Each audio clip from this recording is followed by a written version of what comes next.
Hej alle sammen, og velkommen til næste afsnit af Marketing med Videre. Et af de første afsnit, efter vi er gået over til primært on demand, i talende stund hedder det, har vi et enkelt live-afsnit tilbage, og ellers så kommer vi til at køre on demand. Af de grunde Nikolaj, min kære medvært, fortalte i sidste afsnit, men til dig, der ikke har lyttet til det, eller har glemt det, så er det simpelthen bare en erkendelse herfra, at det nok er nemmere at få kalendere og de kabaler, der er forbundet med det, til at gå op, når man ikke skal møde op på et specifikt sted, på et specifikt tidspunkt i Aarhus, og man også rigtig, rigtig gerne vil have folk, der bor en lille smule væk fra Aarhus med.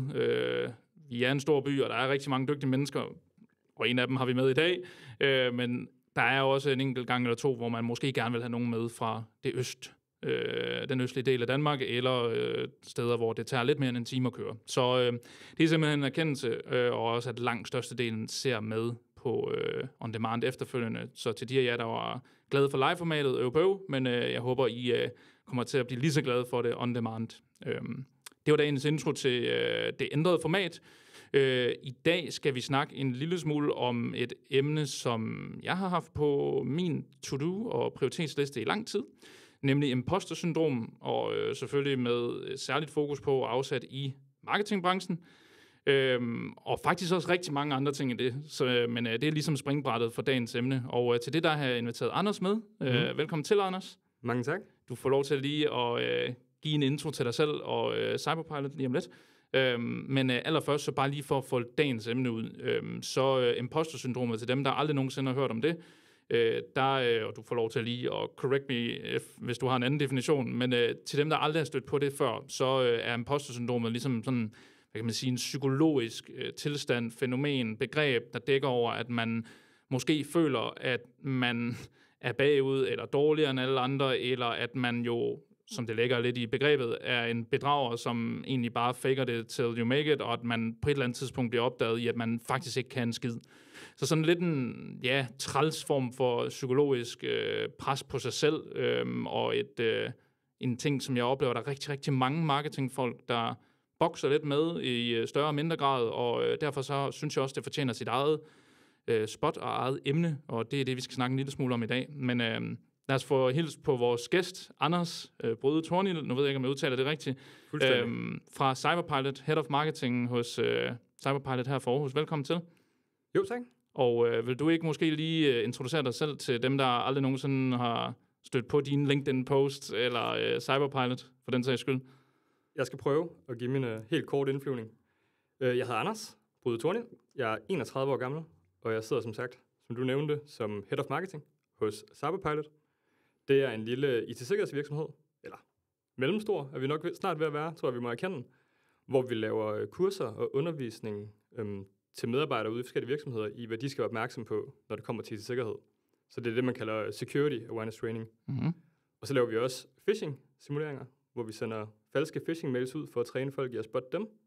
Og så vil vi lige lancere noget, der hedder Security Culture, men nu skal det ikke blive en salgstale, så jeg tænker heller ikke, at jeg skal det er så fint. Det er jo nærmest noget, som fortjener et emne i sig selv også, så det kan jo være, at vi skal have det på en anden god gang. Dagens emne er jo som sagt, i hvert fald, dagens springbræt i dag, er imposter-syndromet og i marketingbranchen som et særligt udbredt fænomen. Og jeg har jo inviteret dig med, Anders, fordi at, jeg har stødt på din LinkedIn-post. Du er jo en af de undtagelser, der bekræfter hovedreglen i form af, at der måske også er en idé ude på kundesiden og arbejde med at bygge et personligt brand op, eller i hvert fald have en stemme ude på den side af bordet. Og måske skal vi starte der. Hvad er egentlig årsagen til, at du deler lidt erfaring og lidt input og ting, du har studset over på LinkedIn? Altså, jeg tror, det kommer nok lidt todelt. Altså, den ene er, som du siger, jeg synes mest af alt bare, det var marketingfolk, der skriver marketing.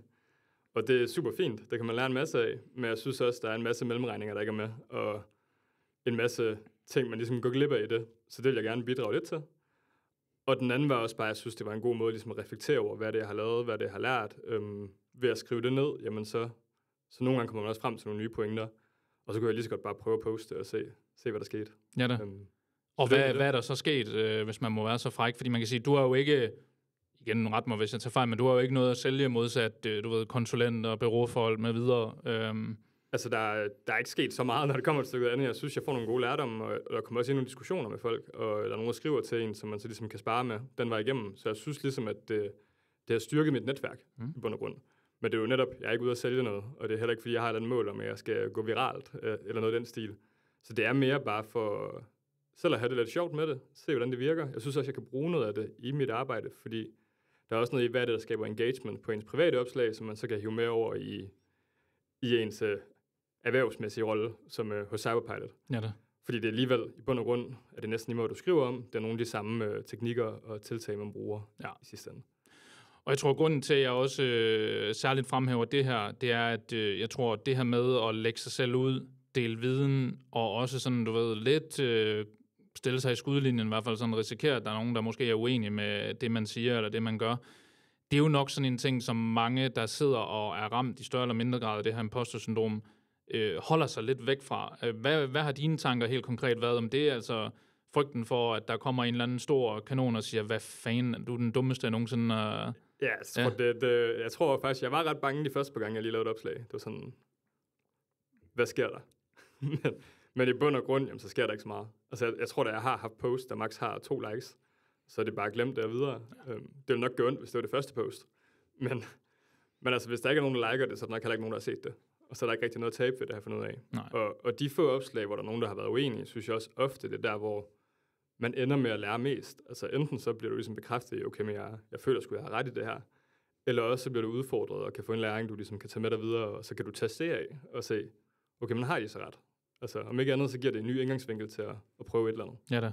Ja. Jeg synes, det er en god tilgang til det, og jeg tror, det er nok også den forhåbentlige erkendelse, nogen enten kommer frem til ved at gøre det, eller ved at lytte med i dag, at, jamen prøv at høre, det udgangspunkt, jeg altid bruger, det er, at folk går op i sig selv og tænker på deres egen hverdag, deres egen næsetip, så at man, du ved, laver noget, som måske godt kunne have lyttet lidt klogere, eller man glemmer et komma, eller et nutidsær, hvis det er det, vi snakker om. Ja. Altså prøv at høre, folk don't give a fuck. Altså, undskyld sproget, men ja. Altså, kæmpe anbefaling, bare at komme i gang. Altså, der er også, jeg ved ikke, hvor mange LinkedIn-guruer der er derude, der siger, så skal man poste minimum 3 gange i ugen, og man skal stille med et spørgsmål til sidst, og så videre. Der er jo ikke nogen, der går op i det. Nej. Udover. Altså, det er jo også, fordi de prøver at sælge social selling i sig selv, så de vil gerne vise, at det er en stor ting, fordi desto mere skal du have deres ydelser. Ja. Og prøv at høre, jeg har det også sådan, jamen det er sgu ikke alle, der skal poste på LinkedIn. Nu var det jo bare lige eksemplet, der sådan ansporede mig til at række ud til dig, Anders, at jeg synes, det var et godt eksempel på, både den måde, du skriver på, og det er jo sådan en anbefaling til jer, der lytter med, at gå ind og følge Anders, men den måde, du skriver på, du har sådan en dejlig, ærlig tone, og sådan også, du ved, noget selvironi og noget selvkritik, og det synes jeg egentlig, der er fedt, men det kan jo lige så vel være, det ved jeg, hvis man har en idé om, man gerne vil, du ved, dele noget behind the scenes på YouTube, eller gerne vil lave blogpost. LinkedIn er jo bare et medie, hvor man sådan, du ved, kan opbygge en eller anden form for stemme eller noget netværk i branchen. Præcis. Hvis vi skal starte sådan lige så stille med at rulle ud af garagen, så at sige. Nu er det jo imposter-syndromet, vi skal starte eller snakke om i dag. Kan du prøve at sætte lidt ord på, sådan, Anders, hvor støder du på imposter-syndromet i din hverdag? Både måske på dig selv, eller i dit netværk, og ja, i alle størrelser og former? Altså, jeg synes, jeg stod på det mange gange, og det er jo, jeg tror, det er vigtigt at sige, at det også nok er sådan fra et popkulturelt perspektiv. Altså sådan, der er ikke nogen af dem, jeg sådan snakker med, der ligesom er psykologer, men det er ligesom et fænomen, man ligesom bruger som et referencepunkt på, når man sådan er lidt usikker på, som også, det er jo rigtig meget af det, du nævnte, hvis man er usikker på, om det, man gør, er godt nok, og så videre. Og jeg synes jo, at jeg tror da selv, jeg har haft det i perioder. Det tror jeg, alle har. Jeg tror også, det kan være sundt nok at have, for det er også noget, der ligesom kan presse en til at tage sig sammen. Eller gøre sig umage, hvis man kan sige det sådan. Så jeg synes, jeg ser det både ved venner, men også med nogle kollegaer, og også når jeg snakker med nogen i andre virksomheder, der også i marketing, som er sådan, okay, men vi ved ikke helt, om det er det rigtige, vi laver, vi ved ikke helt, om det har en effekt i sidste ende. Og der kommer det ret hurtigt op. Sådan. Ja. Fordi hvis du bare sidder og føler, at jeg skyder content ud, og jeg ved ikke, om det er godt, så er det også klart, at så kan du hurtigt få den fornemmelse af, at så sidder vi bare over hjørnet i marketing, og vi ved ikke helt, om vi gør noget, der virker, eller om det bare fisser husleje af. Ja, om det egentlig bare er salg, der sidder og sælger, og de ikke behøver os. Og det er jo sådan den eventlige diskussion, der kommer vi jo også over i noget attribution og så videre. Noget jo, som er lidt nemmere, hvis man sidder og arbejder med marketing i en webshop, markant sværere, hvis man sidder i B2B. Men jeg tror, du er ret i, det er sådan nok tit der, hvor den opstår, det der med, Jeg føler i hvert fald, at der er rigtig mange i marketing, som har det her udgangspunkt med, man vil gerne vise, at man bidrager med et eller andet, at man har en berettigelse for at være der, hvor man er. Problemet er jo bare tit, at jamen, det er jo sælgerne, der scorer målene. Og at, hvis vi snakker B2B, kan der jo være et kludetæppe af forskellige ting og årsager, som gør, at du kan sgu ikke sætte 2 streger under noget. Og det kan jeg sgu egentlig godt på en eller anden måde forstå, der er sådan lidt frustrerende at vide, at du kan møde ind og give den fuld gas og hele armen og virkelig knokle, og at the end of the day, du aner ikke, om det gør en forskel. Nej, det er Messi og Ronaldo, der vinder Ballon d'Or. Præcis. Det er ikke Özil og Iniesta. Til dem, der forstår fodboldreferencer, ja. Og jeg tror også, nu sagde du jo noget vigtigt i starten her, Anders, at det er jo vigtigt at sige, at vi er jo på ingen måde psykologer, så hvis der sidder nogen her og håber på, at der kommer en eller anden større psykoanalyse eller noget, så bliver man nok slemt skuffet, men jeg tror alligevel sådan mange af de ting, som der måske er årsager eller fremkalder, det er jo alligevel noget, som du nævner det jo også selv, man i et eller andet omfang jo alle støder på, og så er det jo så spørgsmålet, hvor meget man lader sig gå på af det, eller bliver påvirket af det. Har du sådan selv, nu nævnte du selv, du havde haft det måske inde på kroppen af et par omgange, kan du prøve sådan at sætte lidt flere ord på den del? Ja, så jeg ved, jeg startede som studentermedarbejder i Cyberpilot, så det var allerede på mit andet semester af bacheloren, så lige flyttede til Aarhus. Der var det ærligt om, jeg anede ikke, hvad jeg lavede. Det var meget sådan, nu prøver vi sgu, og så må jeg skulle lære at løbe med det. Og der tror jeg da ret hurtigt, men også var sådan, okay, jeg må bare prøve det af. Jeg ved ikke, om det virker. Så det blev ret meget den der fake it till you make it. Og der kunne jeg da, det skete så igen senere, fordi i starten lavede jeg også bare alt muligt. Vi var kun 3 i virksomheden, så det var både produkt og snak med noget CS, altså noget customer success med kunderne. Det var hele vejen rundt i biksen. Og så med tiden kom jeg mere og mere over marketing, og det vidste jeg sgu heller ikke noget om i bund og grund. Altså, det er ikke det, jeg har læst på uni, men man kan ligesom stadigvæk trække nogle teorier ned over det, og så må det ligesom holde fast i de halmstrå, og så simpelthen bare prøve nogle ting af. Ja. Men i alt det var det også sådan lidt, okay, hvis det her ikke virker, så ved jeg det ikke. Så er jeg en kæmpe klaphat, eller så bliver jeg fyret. Ja, præcis. Og nok så meget, desto mere, når man kan sige, at du jo startede i en stilling, både noget sådan helt andet end marketing, men jo også som junior, altså det laveste i fødekæden i sådan en organisation. Vi var så kun 4 i fødekæden. Ja, bevares. Så det er jo nok også svært ikke at starte laveste sted, men jo alligevel avanceret meget i en virksomhed, der jo er vokset meget også. Ja. Og jeg tror, du ved, det er måske også en fordom, men jeg føler i hvert fald, det er jo sådan noget her, som der er rigtig meget fokus på fra unge mennesker og folk, der kommer ud fra universitetet, som måske ikke har haft, du ved, et decideret marketingjob, hvor man jo sidder og skal drifte et marketing setup. Og en ting er at læse i bøgerne, det tror jeg, nu håber jeg, du er enig med mig, Anders, at bøger kan jo tegne noget teori op og komme med, sådan her er sådan grundtankerne, men at sidde og læse om salgs- og købspsykologi, og så gå ud og køre en Google Ads-kampagne, det er 2 vidt forskellige ting. Ja, der er langt. Ja. Yeah. Også fordi det, du lærer i skolen, er jo meget det teoretiske. Det er jo det. Og det er bare noget andet i praksis. Ja. Fordi så sidder du ikke med strategi, og det gør man også nogle gange, men du sidder også bare med det helt lavpraktisk stykke copywriting til en paid ads, eller et blogpost, eller et LinkedIn-opslag, eller hvad det nu kunne være. Ja. Og det kan jeg da godt forstå, der sådan er lidt angstprovokerende, fordi hvis man ikke har gjort det før, altså at sidde og kigge ned i en Google Ads-konto, eller LinkedIn-annonce-konto, hvor fanden skal man starte, og hvor skal man slutte? Så der kan jeg da godt forstå, hvis man så lige er blevet ansat som marketingkoordinator, eller hvad ved jeg, og så sige, jamen det har du styr på, kære X.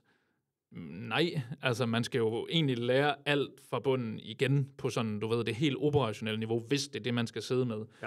Men man skal jo også sidde og tage beslutninger på vegne af et marketingbudget og en organisation, som det er jo nok også første gang, hvis det er ens første job, man skal det. Så der ligger der helt klart en eller anden, sådan du ved, jeg synes, du sagde det meget godt med sådan både noget, det er jo egentlig en form for negativ ydmyghed. Man vil jo bare gerne gøre det så godt, at det bliver sådan en negativ spiral mod en selv, at kan jeg nu det, og jeg må hellere lige spørge om lov, og bla bla bla. Så jeg tror, du har ret i de ting, du nævner der. Nu snakker vi lidt om, du måske havde siddet med noget selv og oplevet det. Kan du prøve at sætte lidt ord på, sådan, hvad kunne du mærke på dig selv, din hjerne sådan fortalte dig, eller sagde, når du sad over for sådan en, hvad fanden gør jeg her situation? Kan jeg finde ud af det? Altså, jeg tror heldigvis, at jeg ikke den, der har været hårdest ramt af imposter-syndromet. Så jeg har også altid haft sådan en, så prøver jeg sgu bare. Og så må det gå, som det går. Men jeg tror noget af det, jeg lærte ret hurtigt, også fordi jeg havde en god chef, der pushede det ned over mig, det er jo det med altid, inden man gjorde noget, så prøv lige at sætte en hypotese op. Altså sådan at sige, jamen, hvad er forventningen af, at vi skriver det her blogpost, eller vi laver det her nyhedsbrev? Altså, hvad er målsætningen? Hvordan kan vi måle, om det er en succes? Og det kan godt være, at man ikke har data. Nogle gange har man. Men det kan også være, at det er kvalitativt data. Ja. Men ved at have den målsætning inden, så når man så gjorde noget, så vidste man også, hvad vurderingen var bagefter. Ja. Var det her en succes? Og så blev det også nemmere at sige, nej, det kunne jeg så ikke finde ud af. Men hvad har jeg lært af det? Ja. Eller sige, yes, det virkede. Hvad er næste step? Ja. Hvorimod, hvis man bare sådan... Jeg tror, jeg har haft en periode, hvor jeg bare sådan smed nogle blogpost ud, men der var ikke rigtig nogen målsætning med det. Og så er det også meget nemmere at falde tilbage i den der, men virkede det så? Ja. Altså, har det nogen effekt? Ja. Og det kan godt være, at man ikke i starten kan sætte det der ultimative mål om, at hvis jeg laver det her, jamen, så får vi 10 nye kunder. Men det behøver det heller ikke være. Nej. Det er også bare sådan, det kan også bare give dig følelsen af fremgang, og sige, jamen mål med det her er at få 50, der læser den. Og så må vi senere finde ud af, om dem, der læste, så synes det er noget lort. Men på den måde ligesom sige, sæt nogle delmål op, der gør, at det bliver mere, ikke følelsesbaseret, men mere sådan lavpraktisk. Ja. Fungerer det her. Så klynge sig til nogle mellemtider, noget, hvor man kan sige, godt, jamen, hvis man ikke kan sætte 2 streger under, der kom x kunder, eller vi fik y leads, så prøv at gå skridtet tidligere, og så sige, jeg synes jo faktisk, det er et meget godt udgangspunkt med det her, at sige, godt, hvor mange læser det her content? Får vi noget feedback på, du ved, likes, kommentarer, whatever, præcis, som jo ikke er noget, du kan gå ned i banken og så sige, kan vi lige betale med det her, men som trods alt giver en eller anden indikation på noget kvalitet i det, man så laver. Ja, så bare også husk det med virkelig at sætte det mål, inden man starter. Fordi det er også, jeg har også siddet sådan, efter vi har udgivet et blogpost, og så, okay, den blev læst 200 gange. Hvad var egentlig forventningen? Så sidder du igen og sådan lidt. Så skal man sidde og regne tilbage. Det er aldrig en god øvelse, nej. Og så kan du hurtigt også sætte frem til, at det var nok meget godt. Ja. Jeg tror, grunden til, at jeg jo også har hentet dig ind, Anders, det er jo baseret på min egen tese og sådan fornemmelse, både på venner, netværk og egentlig også kunder og leverandører, at i hvert fald jeg har en teori om, at det er især marketingbranchen, det her det er udbredt imposter-syndromet, og den her, jamen, på en eller anden måde, at man slår sig selv lidt, og er bange for, at man lige pludselig får revet tæppet væk under sig og sin egen faglighed. Hvorfor, selvfølgelig antager jeg her, at du er enig i min teori, men hvorfor tror du sådan, det er særligt udbredt i marketingbranchen, lige præcis det her fænomen? Altså, hvis det er det, så tror jeg, at det kan skyldes nogle forskellige ting. Jeg tror både, der var den, vi har snakket om med teori til praksis. Ja. Altså, der er så langt et step, så hvis du, det gør, hvad du har læst 5 år på uni, men så kommer du ud i en position, og så er det faktisk noget andet, man sidder med i hverdagen. Det tror jeg, der godt gør sådan en, er det så spildt, det jeg har læst? Og det er det sjældent, heldigvis. Ofte kan det komme alle mulige retninger. Jeg tror også, der ligger noget i, at det er sådan, i hvert fald i B2B, hvor jeg er, altså det er nogle utrolig lange kunderejser. Så fra du har den endelige feedback af, om noget virkede, så kan du gå et helt år. Og det er bare sådan, det er ret lang tid at vente på, om dit blogpost var godt og lignende. Og så helt lavpraktisk tror jeg også, der er noget i, netop fordi man ikke er dem, der scorer målene, så er det også svært at måle, hvad er værdien af det. Hvor en sælger kan jo ret hurtigt sidde og sige, jamen, hvad har jeg lukket af deals? Hvad får jeg af løn? Ergo er jeg ikke med underskudsforretning. Den er lidt sværere i marketing. Ja. Og det tror jeg også bare, der kan skabe. Det er sværere at lave de helt klare forventninger. Og hvis man har helt klare forventninger, så er det også nemmere at pakke imposter-syndromet væk. Fordi så er det sådan, jeg har gjort det, jeg skal. Klart. Eller jeg har ikke gjort det, jeg skal, men så kan jeg gøre det her for at nå derop. Klart. Tror du også, det har noget, fordi det er sådan, jeg tror, du har fat i den lange ende på mange af de der ting, og især i B2B jo, som du siger, med lange kunderejser, sådan, der tror jeg bare, og nu springer vi måske i løsningsmål, men der ligger jo også bare en eller anden grunderkendelse om, at man bliver nødt til at forstå, medmindre du har de mest avancerede tracking setups, og jeg skal komme efter dig, kan sidde og lave exit og onboarding interviews, så kommer du ikke til at kunne få noget, du sådan kan smide i det Excel-ark og sige, det er den uskændbarlige sandhed, det her.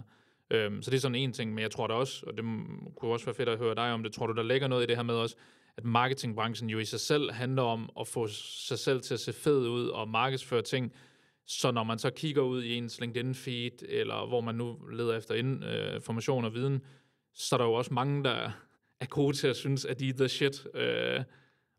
Ja, altså helt sikkert, men det tror jeg bare, der er sådan generelt sociale medier, hvor jeg tror, altså man skal bare altid huske, at de skriver om det, de ved mest om. Ja. Og jeg har da også før skrevet til folk, så for nogle mellemudregninger, så er det jo også ofte mere nuanceret, end lige præcis det mål, de har lagt ud, eller den succes, de har lagt ud. Ja. Og så finder man ud af, okay, men de har også haft 10 iterationer, før de nåede dertil. Så det var ikke, fordi det var first go, at de bare gjorde det her. Nej. Plus, men så ser man også en anden SEO-ekspert skrive om SEO, og en paid ads-ekspert skrive om paid. Det er jo det, ja. Altså, så det er jo klart, at de nok ved mere end dig om den niche. Ja. I hvert fald end mig. Fordi jeg har nok mere sådan en helikopter- og blæksprutte-rolle. Så det er sådan, jeg bliver ikke den bedste til SEO. Jeg bliver ikke den bedste til paid ads. Men jeg tror bare, det er super vigtigt. Og det er jo også okay. Altså. Ja, men sig selv om. Altså, det er det, der er styrken. Det er, at man kan lidt af det hele. Eller...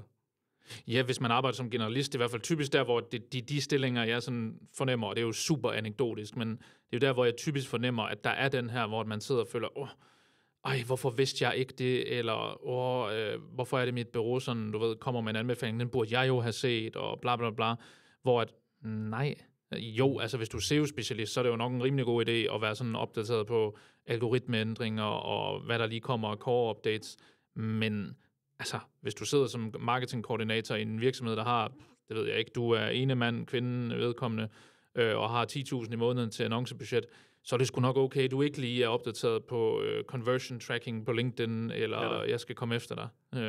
Og ellers spørg dem, hvorfor? Altså, hvordan er de nået frem til det? Ja. Fordi nogle gange er det også, altså, jeg har også snakket med mange konsulenter, hvor men det er bare fordi, det vi får videre op fra, vi skal sige. Så altså, bed om mellemregningerne. Nogle gange så er det fordi, at de styrer annonceaccounts for, jeg ved ikke, hvor mange virksomheder. Klart, så har de noget data, du ikke har. Og andre gange, så er det også bare, fordi de har læst en anbefaling et andet sted. På nogle default på LinkedIn. Altså sådan.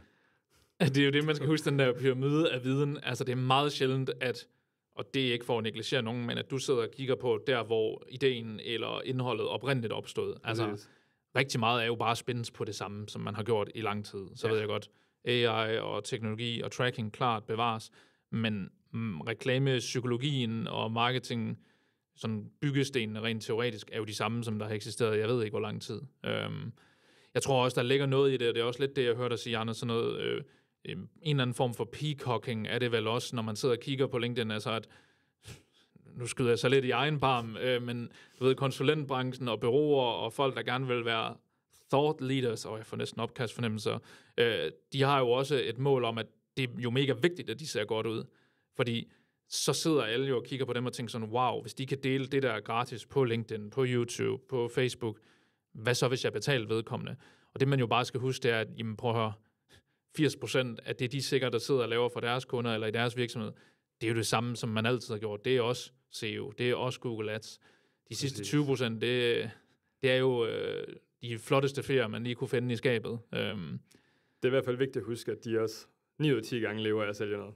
Og spiser havregrød til morgenmad, og ja. Og der er også nogen, der bare har andre vilkår. Altså, for eksempel som social selling, altså Dream Data. De er skide gode til det. Jeps. Men de sælger også et marketing-tool, mens de skriver om marketing.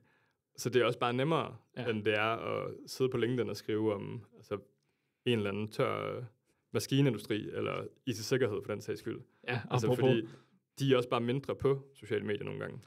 Prøv, hvis man sidder og måler sig selv op mod Dream Data eller andre, som jo, du siger det jo rigtigt, de skal jo være gode til det der, fordi det er jo sådan i hvert fald deres produkt helt eller delvist. Så tror jeg også, at man sådan, så får man i hvert fald sig selv hurtigt ind i en negativ spiral, hvis man gerne vil leve op til det niveau. Men jeg tænker helt sikkert, at marketingbranchen, du har jo helt ret i, det er jo sådan generelt det her med sociale medier, at gøre det egentlig noget godt, men jeg tror, at marketingbranchen bare især i en udpræget grad er ramt af det, fordi der ligger den her med, at jamen, så stor er branchen jo heller ikke, og alle kender alle, og mange poster og deler deres viden og erfaringer, så hvis man ikke selv gør det, eller der er et eller andet, man ikke selv vidste, så kender jeg i hvert fald ret mange i mit netværk, som sådan, så sidder de lidt og pisker sig selv over, at betyder det så, at jeg er dårlig, eller er jeg så ikke god nok til den stilling, jeg sidder i? Jeg tror, der ligger sådan mange af de der underliggende grunde i det overordnede fænomen. Hvordan i forhold til sådan, hvis vi sidder og kigger lidt på, nu nævnte du selv forsiden af medaljen, kan man vist godt kalde det tidligere, at jo, selvfølgelig imposter-syndrom, hvis man får sig selv ind i en negativ spiral og taler ned til sig selv, eller du ved, ikke bruger det til noget godt, så er det nok ikke verdens bedste ting at være ramt af, men du nævnte jo også selv, der måske er nogle gode ting i forhold til sådan, du ved, holde sig selv til ilden, prøve nogle ting af. Ja, det tror jeg. Altså, det kommer an på, hvilken grad man har det i nok, men jeg tror, det der kan... For mig i hvert fald er der noget i sådan, hvis der er noget, jeg ikke kan, så får jeg lyst til at lykkes med det. Eller sådan, der er noget konkurrencegen i mig i hvert fald, der gør, at sådan, skal fandme være løgn, eller et eller andet. Ja. Så må jeg sætte mig ned og prøve det, og hvis jeg så ikke kunne finde ud af det, jamen, så har jeg da lært, at det er noget, der er nogle andre, der skal tage sig af, i bund og grund. Jamen, det er da også en god erkendelse. Så selv hvis man fejler med det, jamen, så er der det mindste en læring i det. Ja. Og det er jo bare marketing, vi laver. Det er ikke sådan, hvad er det heller ikke? Der er ikke nogen, der dør af det. Tak. Vi skulle lige omkring 25 minutter ind i afsnittet for, at der kom en meget vigtig pointe. Den synes jeg lige, vi skal holde lidt fast i og lidt anholde. Kan du ikke lige, når du siger, at det er bare marketing, få lige det lidt ud? Fordi det er også noget, jeg sådan tit prøver at prædike, at det er jo ikke fucking hjernekirurgi, undskyld sproget igen, men som du siger, det er jo ikke noget, hvor at hvis du laver en lille fejl, så er der en eller anden, der lægger sig om på siden og stiller træskoene. Altså, det er godt nok sjældent, at vi er blevet lagt ned af folk, der er utilfredse. Altså, jeg tror, 9 ud af 10 gange, når noget ikke er godt, jamen, så bliver det bare ignoreret. Så det er virkelig, virkelig, virkelig sjældent, at vi bare får en indbakke fyldt med sure folk. Ja. Så ved jeg godt, der er selvfølgelig potentielle tab af potentielle kunder og så videre, men jeg tror også, folk glemmer ret hurtigt. Så medmindre man er et eller andet kæmpe brand, hvor at alle holder øje med det, og man virkelig kan steppe ved siden af, altså sådan på live tv, eller på en helt stor reklamepause før Vild med Dans, så tror jeg ikke, at det er så vigtigt. Altså sådan, det der ene dårlige nyhedsbrev, der ikke virkede, eller det ene blogpost, ingen læst, altså jo, du har brugt noget tid på det. Så medmindre det er, fordi du sidder med et kæmpe paid ads budget, du brænder af, så er det ret billige initiativer, mange af dem vi laver i hvert fald. Ja. Så det er sådan, det kan højst gå lidt galt. Ja, og prøv at høre, nu ved jeg ikke, jeg kan jo prøve at spørge dig, hvor mange fejl kan du huske, du har set fra brands, der ikke er Nike, Adidas, altså virksomheder, som har jogget i spinaten? Altså jeg kan 0. Jamen måske er det, fordi de går konkurs alle sammen. Prøv at det er jo alligevel meget godt, ikke? Altså, lad os sige en eller anden maskinstation, eller en gennemsnitlig webshop, eller det ved jeg ikke, Bentes garnbutik. Altså jeg kan vitterligt nævne 0 virksomheder, hvor jeg sidder og tænker, hold nu kæft, det er pinligt for dem. Ja, så rejser man så op og siger undskyld bagefter. Hvis det er fordi, man har trådt nogle tæerne, så ofte så kan folk også godt lide det, og sådan, okay, så er det lidt menneskeligt. I kunne også fejle. Ja.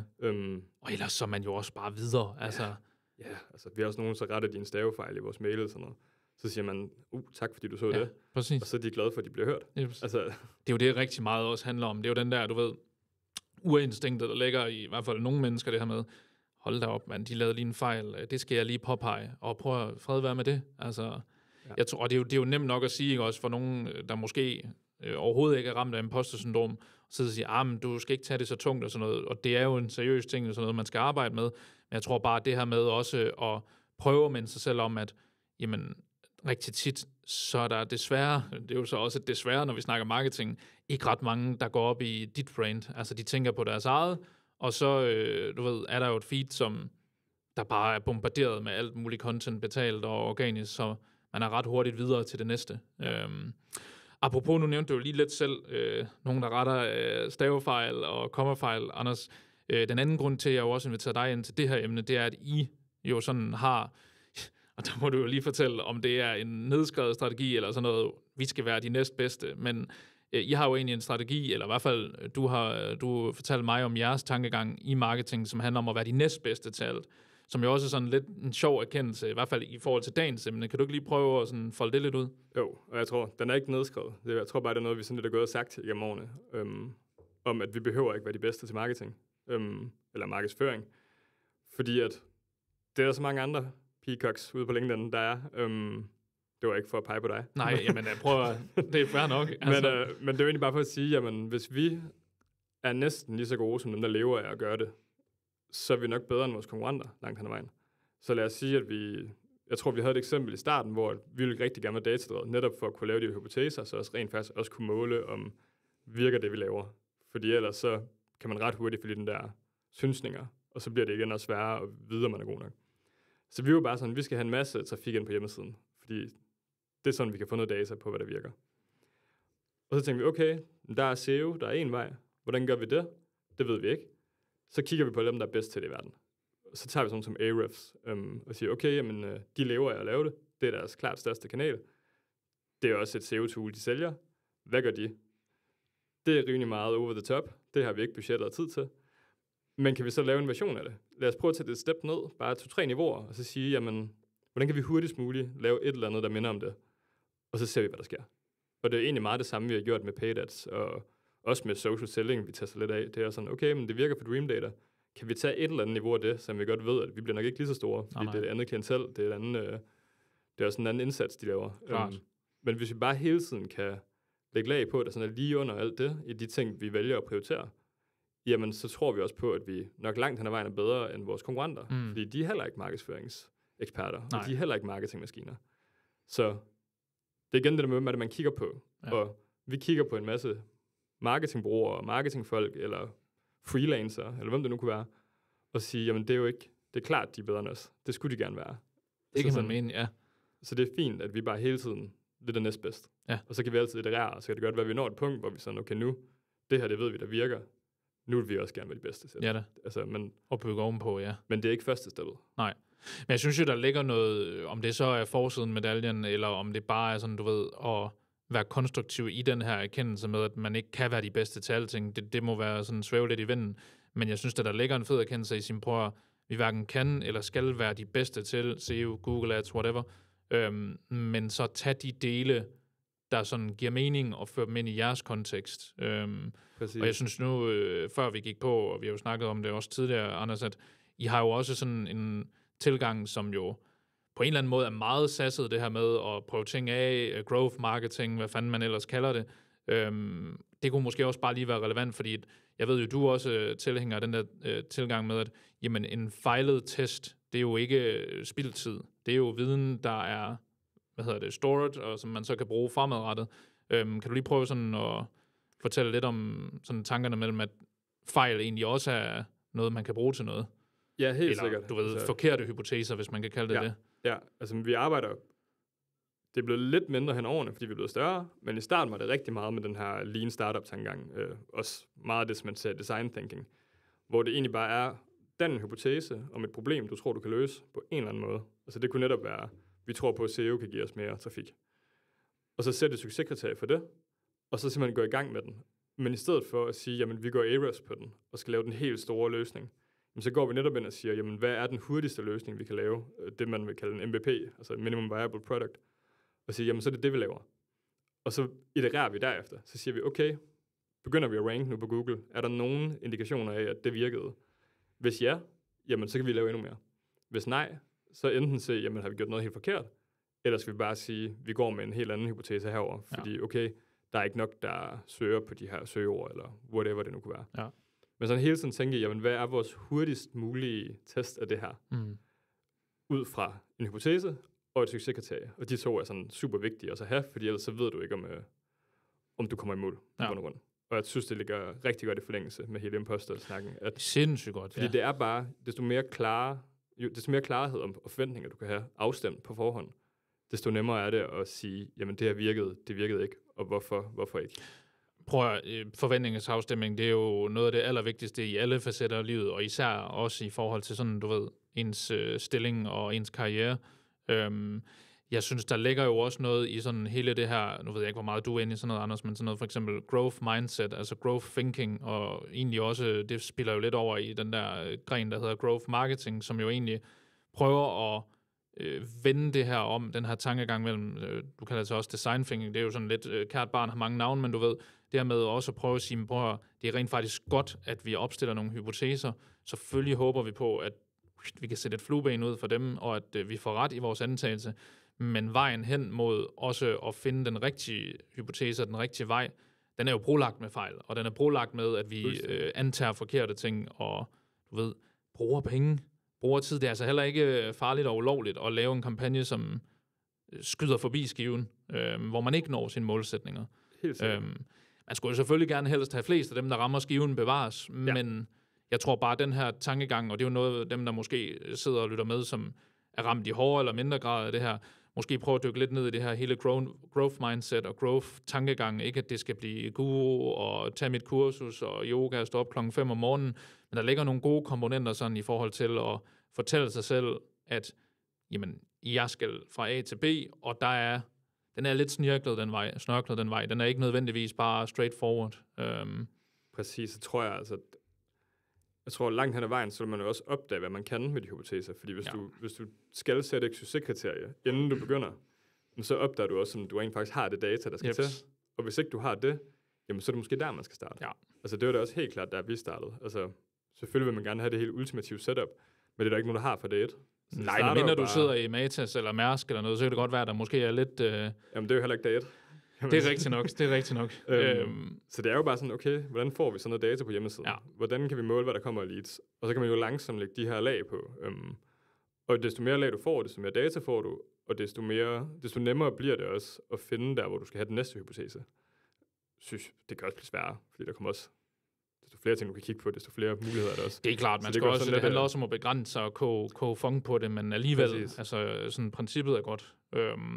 Og det kan sagtens være det der med, at ja, du ikke har dataen i starten, men så laver vi det her tiltag, og så succeskriteriet det er, at vi snakker med 5 kunder og finder ud af, hvad er feedbacken. Ja. Og hvis deres feedback er god, jamen så tror vi på, at andre også vil synes det. Ja da. Og så går vi videre. Og så er det ikke noget stort randomiseret studie, du ved, og videnskab og alt sådan noget, men som vi også sagde i starten, nogle holdepunkter, nogle mellemtider, noget man kan støtte sig på, der er bedre end bare sut på en finger, og så se, om det kan noget.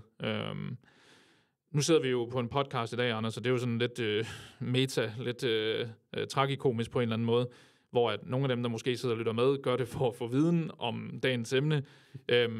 Jeg havde også sendt et spørgsmål din vej, der var sådan mere, du ved, når man så sidder på LinkedIn, som en, der i et eller andet omfang måske er ramt af det her, lytter til et podcast som det her, eller bare generelt er ude og søge viden, hvordan har du så nogle gode tips, eller nogle reminders, som man sådan kan skrive sig bag øret i forhold til ikke at sidde og føle sig dum, men sådan, du siger det jo også lidt, tag de ting, der giver mening, altså sådan, hvordan laver du den her analyse, når du sidder og kigger på Ahrefs for eksempel, og siger, de har sikkert 1 milliard i budget, nu skal jeg finde ud af, hvilket lille hjørne af deres SEO-strategi, jeg kan bruge til noget. Ja, jeg tror egentlig, langt hen ad vejen, så er det også bare at søge input flere steder. Så var Ahrefs et eksempel, men så at sige, okay, hvad er der andre virksomheder, der lykkes med det her? Ja. Og så siger man, er der nogle mønstre? Er der noget, de alle sammen gør? Hvad er the must have? Altså, hvad er nice to have og need to have? Og lave sådan en lille analyse af det, og sige, jamen, måske skal vi bare starte med det der need to have, så se, hvad sker der? Og det samme gælder jo andre steder, til man ikke bare tager den første person, du ser på LinkedIn's ord for gode varer, men ser der andre, der er enige. Hvem er der ellers inden for den lille niche af marketing, der også skriver om det, og skriver de det samme? Og så er jeg også ret god held med at bare skrive til dem. Ja. Altså sådan, hvis nogen skriver et opslag, man synes, det er spændende, og man har et par spørgsmål, så bare ind i chatten. Men er det ikke farligt, Anders? Altså, kan man ikke slå sig på det, siger jeg meget ledende. Du får højst et nej. Ja. Det har jeg da også fået nogle gange, men altså... Men gjorde det ondt, eller hvad? Nej. Altså, jeg ved det også godt, at folk har travlt, så det er jo fuldstændig fair. Ja. Og så er der nogen, der svarer, og så får man nogle flere mellemregninger, og man finder ud af, okay, de havde X, Y og Z, som ikke virkede, inden de lavede det her, og så videre. Og de fleste vil gerne hjælpe. Altså, folk kan godt lide at snakke om det, de render og laver. Ergo, jeg er her nu. Ja, altså, præcis. Apropos igen, det er lidt meta. Den måde, du så rækker ud til folk, bare lige for at tage det til dem, der måske også sidder og lytter med, at man har fundet en, som skriver noget, man tænker, det kunne faktisk være lidt spændende. Hvad er sådan din tilgang der? Er det sådan bare at gå direkte til stålet og sige, fedt opslag, kan du lige sætte lidt flere ord på det her? Eller hvordan er din sådan approach? Ja, altså dejligt nemt. Godt. Ja. Sådan en fedt opslag. Jeg tænkte på X, Y, Z omkring det. Er det noget, I har overvejet? Eller hvad var baggrunden for det? Og så enten så ignorerer de dig, fordi de ikke har tid, eller så skriver de, hey, det har vi ikke overvejet, jeg har ikke lige tid. Eller også så svarer de dig. Ja. Så det er jo fedt. Og det er jo også en måde, hvor man kan sige, at det her med, at man jo lidt lægger sig selv i skudlinjen og siger, jeg kunne godt bruge noget af din viden, men jeg tror, som du også lidt siger, de fleste vil jo enten falde ned i 2 kasser, som hedder for travlt, gider ikke bruge tid på det, medmindre man kan tage penge for det.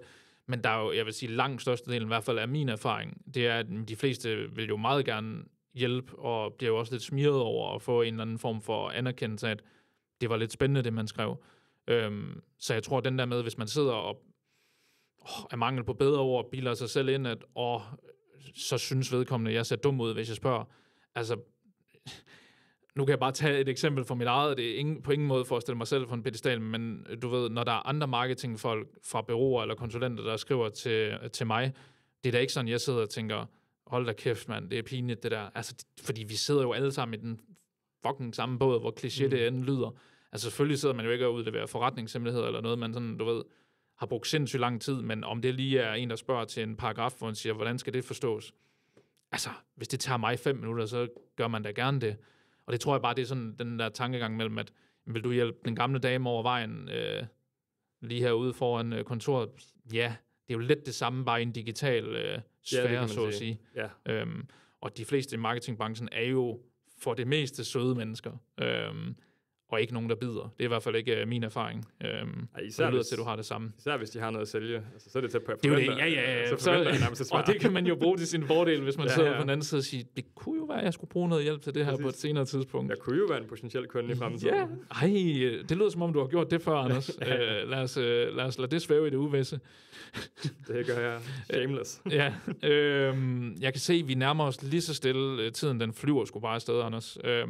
Men jeg tænker, måske skulle vi prøve at snakke sådan lidt her til sidst om både, hvordan du sådan arbejder med personlig udvikling, og sådan at finde en konstruktiv ramme, kontekst i forhold til, du ved, hele tiden at få suget noget viden til sig, men også, du ved, at holde det negative på afstand, så at sige.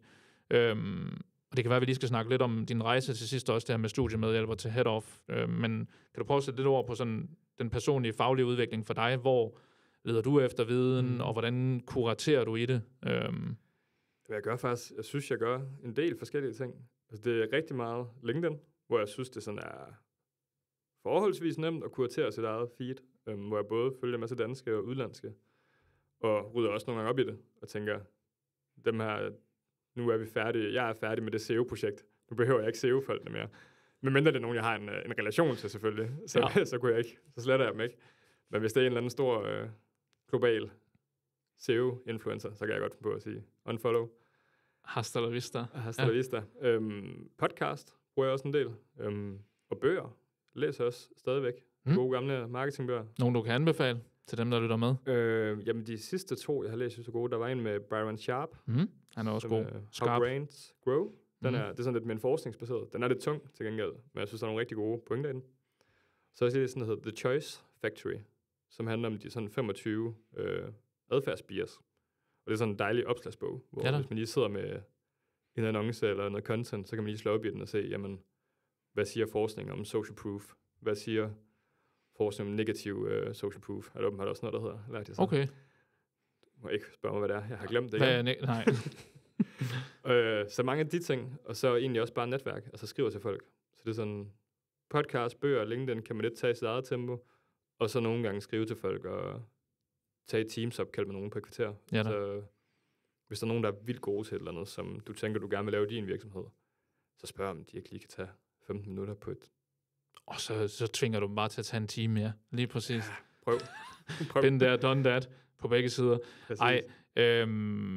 Hvad med sådan noget som, nu nævner du jo selv podcast, LinkedIn og så videre, du nævner også selv det her med kuratering af sit feed, og det synes jeg jo sådan, det er jo også måske en vigtig krølle lige at få på, fordi nu er det jo sociale medier tit folk får viden fra, nu har vi jo snakket meget om LinkedIn, det er jo fordi, at i hvert fald i marketingbranchen herhjemme, der fylder LinkedIn bare meget. En af de ting, jeg også tit sådan beder folk om at skrive sig bag øret, det er, prøv at høre, hvis der er nogle personer, brands, emner, hvor det især creeper op på dig, det her med, hvor er jeg bare ringe og langt bagud, jamen som du lidt siger, filtrer, fjern, mute specifikke personligheder. Der er jo nogen, som skriver på en meget kategorisk måde, at hvis du ikke gør det her, så er du bare pisse dårlig, og du har ikke styr på en skid. Der er nogen, der falder i en anden gruppe med, at du ved, være meget, meget high level og tale hen over hovedet på folk. Og der kan jeg måske godt forstå, hvis man sidder som grøn, der ikke kan skelne mellem skidt og kanel, og hvem der egentlig helst, der ved det godt, så det her jo både en sindssygt lavpraktisk måde at få styr på sit eget feed, så at sige, men jo også fortælle LinkedIn, hvad er det egentlig gerne, jeg vil se mere af. Ja. Jeg tror en god huskeregel også er sådan, altså kommer folk på noget konkret i bund og grund. Hvis det altid er nej, og det er et eller andet fluffy strategi noget, så er det bare videre. Ja. Altså sådan, der skal også et eller andet konkret over bordet til, hvordan gør man X-User-sæt, eller hvordan er deres setup, altså helt specifikt, eller et eller andet. Fordi ellers så er det bare, det kan ret hurtigt bare blive sådan marketing fluff med alle mulige akronymer, man ikke kan huske. 3 bogstavsforkortelser, og jeg skal komme efter dig. Ja. Så sidder man og googler dem, og finder ud af, så ved jeg, hvad det betyder, men hvad var det nu lige, man skulle bruge det til, og får jeg nogensinde brug for det? Jeg så sådan en virkelig sjov video her den anden dag, jeg kan ikke huske, om det var på LinkedIn, eller hvor det var, men hvor der var nogen, der havde lavet en video, hvor det var sådan lidt, du ved, vejrudsigt, hvor de sagde sådan, the next upcoming word in the consultant branche var granular, så du ved, granularitet. Og det er sådan et ord, hvor jeg tog bare mig selv og tænkte sådan, ja, det har jeg faktisk også sagt lidt på det seneste. Og det er sådan et, du ved, det er jo sådan, igen, branchen, der tager pis på sig selv, og det synes jeg jo også, der er fedt, fordi hvorfor kan vi ikke bare sige tingene på lidt mere basic måder? Men det er jo også bare marketingbrugerne, der skal sælge sig på ny. Sådan, okay, nu er vi alle sammen blevet vant til performance marketing. Så bliver det demand generation. Nu bliver det branding igen. Performance branding, ja, lige præcis. Og i bund og grund er det jo mange af de samme ting, der går igen. Altså sådan. Og det er jo nok også bare en vigtig pointe, sådan igen at skrive sig bag øret, det her med, at rigtig meget er jo gammel vin på nye flasker, og folk, som skal sælge noget, og har folk, som skal sælge noget, har de en opgave, som hedder at se rigtig seje og gode, og få dig til at virke som en, der bliver nødt til at købe hos dem. Ja. Så jeg synes også, du sagde det meget godt, Anders. Når du sidder og læser noget, kig efter noget konkret, og kig efter dem, som jo oprigtigt deler ud, og gør det på en måde, hvor det bliver, du ved, give noget, og så deres forventning. Selvfølgelig gør man det jo ikke af sin gode vilje, men hvor der også er noget give, og ikke bare noget tag, hvis det giver mening. Præcis. Eller gør det opsøgende. Altså sige, nu har vi det her projekt, så prøver jeg at finde nogen, der kan det. Jeps. Og så kan man altid fjerne dem igen bagefter. Eller man kan sige, okay, men så er det ikke i feedet, jeg finder det. Så er det i stedet for, at jeg går specifikt ind på nogen. Præcis. Og ved, nu er det her, jeg leder efter. Ja. Det kan også være en vej ind i det. Men jeg synes generelt det der med at huske, at det er fandme også okay at mute, fjerne, kuratere sit eget feed. Altså bare fordi man er connected med nogen, så er det jo ikke fordi du er gift med dem, eller er kollega med dem. Nej. Så hvis det giver dig noget negativt, uden at det selvfølgelig skal blive et ekokammer, så fjern dem. Altså, det der går der jo heller ikke noget skade af. Der er nok ikke nogen, der lægger mærke til det. Nej, det er ikke sådan, hvis jeg har en følger mindre i morgen, så begynder jeg ikke at travle dem alle hjem. Hvem var det, der fjernede mig? Ja. Hvem var det?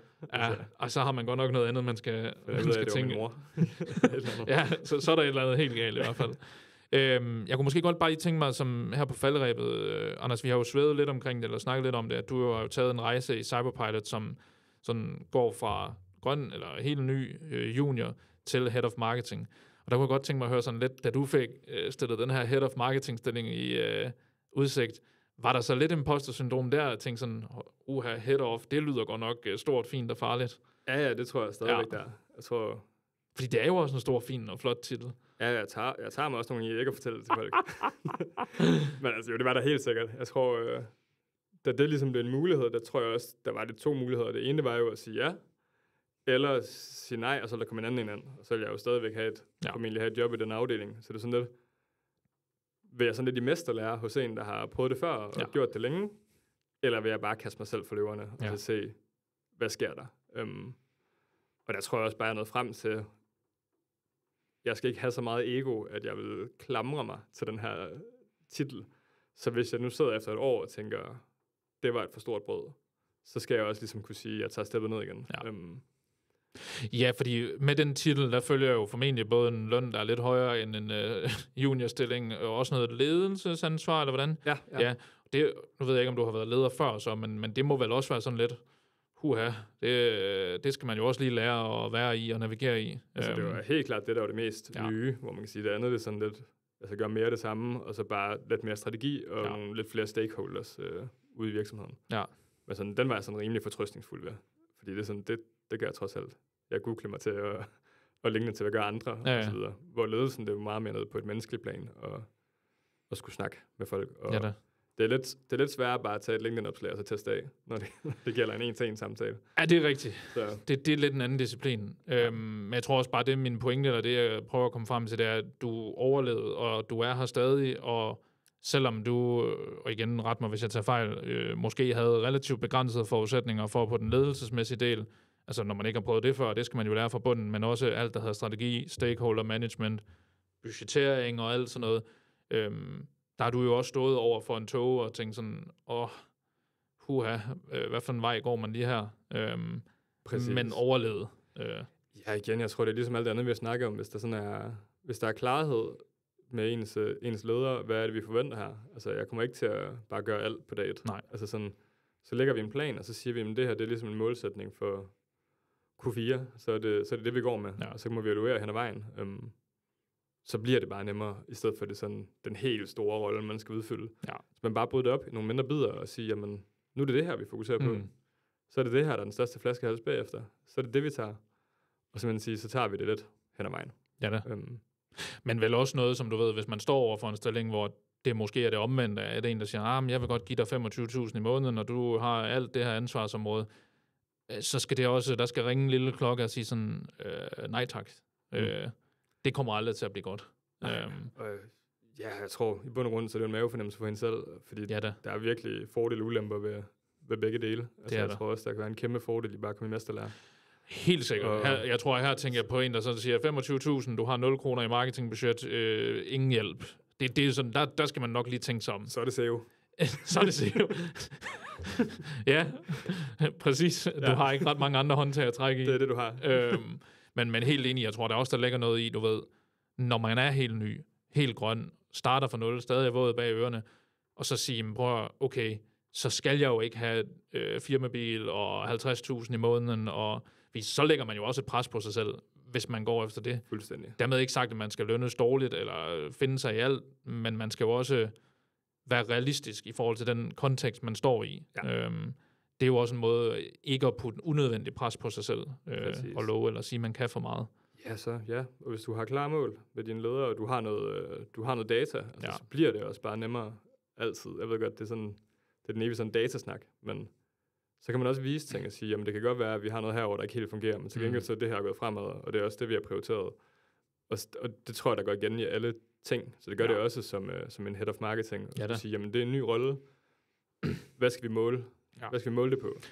Og der er vi jo tilbage med de der forbiståede mellemtider. Altså fordi, du har jo helt ret, forventningsafstemning kræver, at man har noget konkret at binde op på, og jo, selvfølgelig vil der nok altid være noget, du ved, føle nede i Mausi, føler man, at man tager ansvar, og der er fremdrift. Og det skal man jo så prøve at koge ned til noget konkret og sige, godt, hvordan ser det ud med pipeline? Hvordan ser det ud med LinkedIn-følger? Eksempel, hvis det var det, man ville måle på. Så bliver det jo i hvert fald noget, man kan snakke ud fra, og jo også, du ved, fortælle sig selv og imposter-syndromet, at jeg lykkes faktisk med det, jeg sætter mig for. Jeg er faktisk on track. Eller hvis man ikke er, jeg ved, jeg ikke er på on track, så jeg kan prøve at ændre på det. Så pivoterer vi herover. Præcis. Ja. Og så er det også en fortælling, du kan give til dine stakeholders. Og sige, men det her, det var hypotesen. Yes. Men det virkede ikke. Præcis. Men det var hypotesen, der gjorde, at vi testede det. I stedet for bare at komme og sige, vi lavede det der. Og det var noget... Fordi måske kunne det virke. Ja. Men ved lige at have hele rammen, så bliver det også bare nemmere at fortælle, når vi gjorde X, Y og Z på grund af det her. Og det virkede på den måde, og ikke på den måde. Så gjorde vi det her nu, fordi... Så der har du bare hele tiden den mellemregning, der også gør, at folk køber lidt mere ind på din historie. Altså. Ja da. Og det er sådan... I en ideel verden kunne du bare sætte dig ned og lave lige, hvad du passede dig. Men sådan er det jo bare ikke. Altså, du bliver nødt til ligesom at sige, jamen jeg fokuserer på det her, på grund af det her. Yes. Og jeg tror, for mange i marketingverdenen kan det virkelig blive en fordel at have den der tankegang med at sige, jamen, hvad er det, jeg prøver at opnå her, data-wise, kvalitativt og kvantitativt, og så ligesom også følge til dørs og sige, jamen det gik sådan her. Ja da. Fordi så når, altså jeg har i hvert fald hørt fra mange venner og bekendte, og så sidder de bare og skriver blogindlæg ud i et væk. Og de aner ikke engang, hvordan det går med dem. Nej. Fordi det er nogle andre, der sidder med det. Ja. Der har man givet det videre på samlebåndet. Så har man givet det videre, og så er der nogle andre, der sidder og kigger på dataen. Og så ved man bare ikke i bund og grund, hvad der sker. Eller hvad man laver. Eller... Nej, altså der kan jeg sgu godt forstå, at man går lidt... er jeg egentlig god til det, jeg laver-agtigt? Så bliver det, om din kollega synes, det er et godt blogpost. Fred være med det. Det er også fint. Men, ja, det ved jeg sgu ikke, om det er. Det er sådan lidt dagsformen, det afhænger af. Og det er sgu sjældent en god idé. Der er en, der har tommel op, tommel ned på det. Ja. Det skal gerne være nogle kunder og noget marked, der dikterer det. Præcis. Så jeg tror virkelig sådan, både som helt ny studentermedhjælper, men også som head of marketing, så er det stadigvæk bare det rammeværktøj. Ja. Så det er, sådan, det er egentlig ret simpelt på den måde. Det er så lidt svært i praksis. Nogle gange så kommer man til at bare tænke, wow, det er en god idé. Det gør jeg bare. Ja. Og så sådan, shit mand, jeg har glemt hypotesen, jeg har glemt succeskriteriet. Nu skal jeg forklare folk, hvordan det er gået. Yes. Dammit. Det er aldrig godt at være på bagkanten, nej. Og så er det det, man må tage med sig til næste uge. Lige sådan, stop op. Husk at få det scopet. Så kører vi igen. Ja. Og så husk, og det synes jeg, der skal være måde, den vi runder af på, og så husk, at selv med de fuck-ups og de manglende forudsætninger, så er det stadig bare marketing. Det er det. Og det betyder ikke, at man ikke skal gøre sit arbejde og gøre det så godt, man kan.